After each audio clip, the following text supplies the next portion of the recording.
చందమామ కథ ఇంటి భద్రత.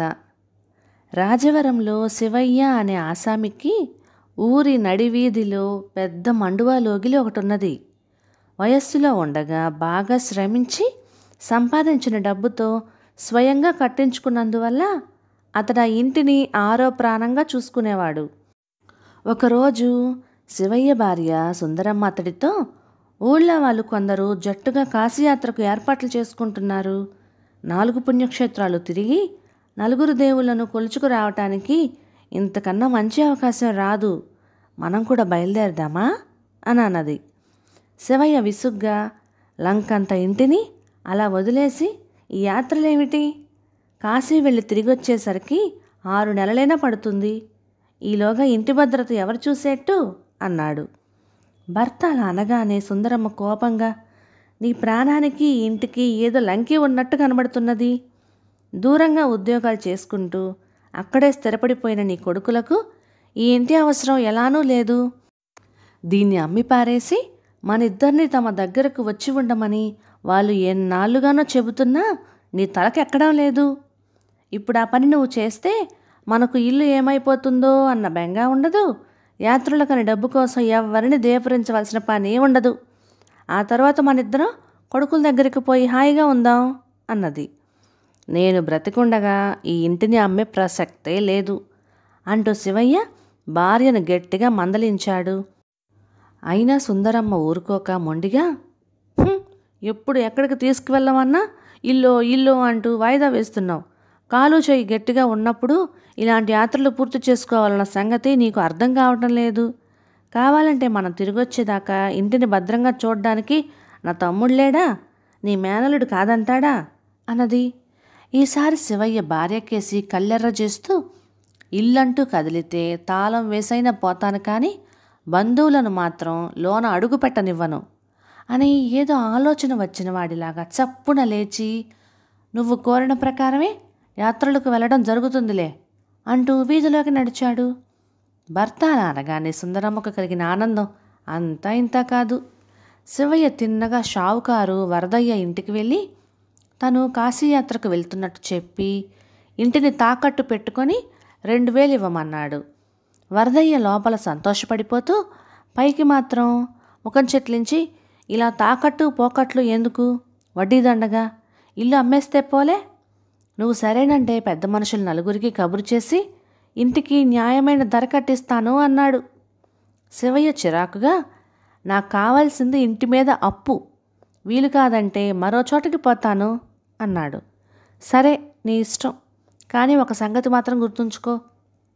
కాశీయాత్రల లాంటి పెద్ద ప్రయత్నం తలపెట్టినప్పుడు అత్తెసరుగా 1000-2000 సరిపోవు. రూపాయి వడ్డీ మాత్రమే పుచ్చుకుంటాను, కానీ అంత పెద్ద ఇంటి మీద 5000 ఇమ్మన్నా ఇస్తాను అన్నాడు వరదయ్య. శివయ్య అలాగే కానిమ్మని అతని దగ్గర డబ్బు తీసుకొని పత్రం మీద చేవ్రాలు చేశాడు. అక్కడి నుంచి శివయ్య తన మేనల్లుడు రంగారాయుడు ఇంటికి వెళ్ళి మేనల్లుని, ఎరా రాయుడు, ఆ మధ్య నీ చేలో కలిసే పక్క పొలం అమ్మకానికి కుదిరిందని, అది కొనేందుకు షావుకారు వరదయ్య దగ్గర అప్పు చేయబోతున్నానని చెప్పావు, పని సానుకూలమైందా అని అడిగాడు. రంగారాయుడు దిగాలుగా ముఖం పెట్టి, ఆ పిసినారి వరదయ్య ఒక బట్టాను డబ్బిస్తాడా? 2 రూపాయల వడ్డీకి కావాలంటున్నాడు. ఏం చెయ్యాలా అని ఆలోచిస్తున్నాను అన్నాడు. అలాగా, అయితే ఈ 5000 తీసుకో. నేను మీ అత్తయ్య కాశీయాత్రకు వెళ్తున్నాము.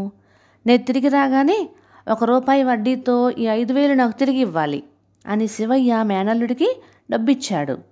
అతడు ఇంటికి రాగానే భార్యకు కాశీయాత్రకు అన్నీ సిద్ధం చేసుకోమని చెప్పాడు. ఆమె భర్త ముఖం కేసి అనుమానంగా చూస్తూ, యాత్రకు అవసరమైన డబ్బు ఎక్కడి నుంచి తెచ్చావు? ఇంటిని ఎవరికప్పు చెప్తున్నావు అని అడిగింది. ప్రతి విషయం నీకు చెప్పాలా? నేనేం చేసినా బాగా ఆలోచించే చేస్తాలే అంటూ శివయ్య విసుక్కున్నాడు.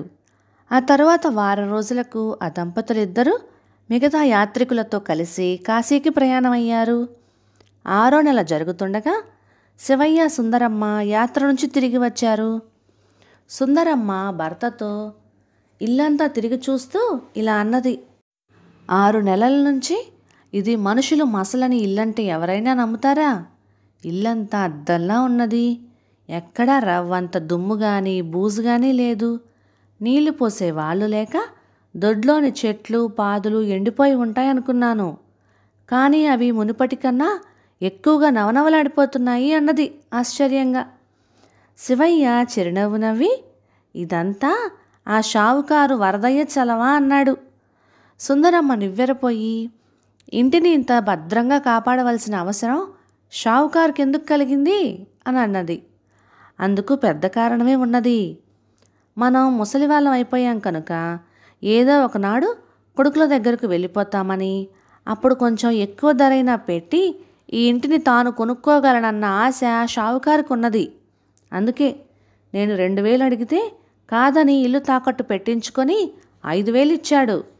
బహుశా మనం కాశీ నుంచి తిరిగి రామనుకున్నాడో, లేక వచ్చినా అంత పెద్ద బాకీ తీర్చలేమనుకున్నాడో. ఇదంతా పసికట్టే నేను వరదయ్య కన్నా ఇంటిని భద్రంగా చూడగలవాడు మరొకడు లేడన్న నిర్ణయానికి వచ్చి తాళం చెవులు అతడికిచ్చాను అన్నాడు శివయ్య తృప్తిగా. వరదయ్య కుటిల బుద్ధి మాట సరే, మరి అంత పెద్ద బాకీ నువ్విప్పుడు తీర్చగలవా అన్నది సుందరమ్మ. అతని నుంచి తెచ్చిన డబ్బులో యాత్ర ఖర్చులకు మనం దమ్మిడి కూడా వాడుకోలేదు. మన కష్టార్జితంలో నుంచి దాచుకున్న సొమ్మే ఈ యాత్రకు కొంత ఖర్చు పెట్టా. ఆ 5000 డబ్బు అవసరంలో ఉన్న నా మేనలుడికి ఇచ్చాను. రేపు వెళ్ళి వాడి నుంచి ఆ డబ్బు తీసుకొని షావుకారుకిచ్చి ఇంటి తాకట్టు విడిపిస్తాను అన్నాడు శివయ్య గర్వంగా. కేవలం ఇంటి భద్రత కోసం ఇంత పెద్ద నాటకం ఆడిన భర్త తెలివితేటలు చూసి సుందరమ్మ అబ్బురపడింది. కథ సమాప్తం. ఇక ఈ కథ మీకు నచ్చినట్లయితే ఇలాంటి మరెన్నో తెలుగు చిట్టిపొట్టి కథల కోసం please like, share and subscribe to my channel. Thank you.